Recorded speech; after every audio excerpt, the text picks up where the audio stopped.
काय काय उद्या सकाळी 11 वाजता सागर बंगल्यावर येणार असं थेट आव्हान केलंय. पोलीस आणि गृह विभाग जे कायदा सुव्यवस्था राखण्यासाठी जे जे काही करायचं ते करेल. आणि फडणवीस साहेबांवर त्यांनी आरोप केले त्यांच्यावर कारवाई होणार का आणि फडणवीस साहेबांचं मत त्याबाबत काय आहे?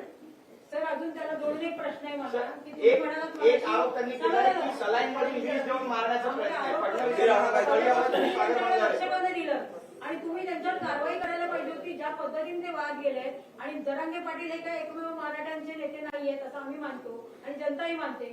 तुम्ही त्यांच्यावर विश्वास ठेवत इतका वेळ त्यांना सांभाळून घेतलं ही तुमची चूक आहे आणि तुम्ही त्यांच्यावर आताच कारवाई करणार का हे सांगा. पहिल्यांदा तर सागर बंगला सरकारी आहे. कोणीही सरकारी कामाने कधीही सागर बंगल्यावर येऊ शकतं. कोणाची अडवणूक नाही. दुसरी गोष्ट जे माननीय मुख्यमंत्र्यांनी या ठिकाणी सांगितलं,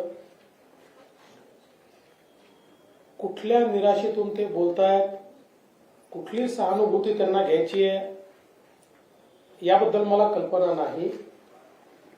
ते जे बोलले ते बिनबुडाचं आहे, धादांत खोटं आहे हे त्यांना देखील माहिती आहे. मराठा समाजाकरता मी काय केलं मुख्यमंत्र्यांनी आता सांगितलं आणि मराठा समाजालाही माहिती आहे. आज जी सारथी किंवा अण्णासाहेब पाटील आर्थिक विकास महामंडळ मराठा विद्यार्थ्यांना आणि तरुणांना आशेचं स्थान आहे त्याची सुरुवात मी केली आहे.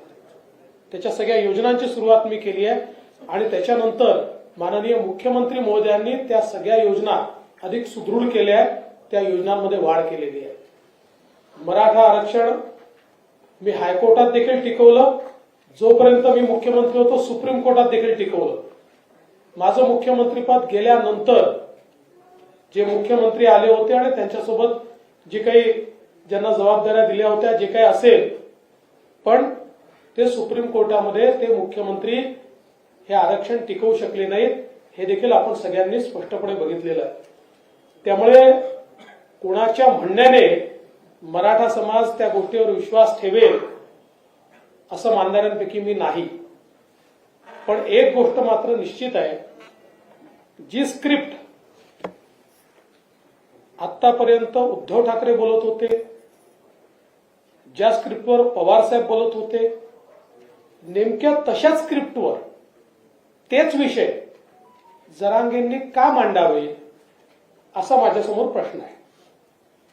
त्याच्यामुळे याच्या पाठीशी काय आहे काय नाही आहे मुख्यमंत्री महोदयांनी सांगितलं, त्याची काही कल्पना आमच्याकडे आहे, ती योग्य वेळी बाहेर येईल.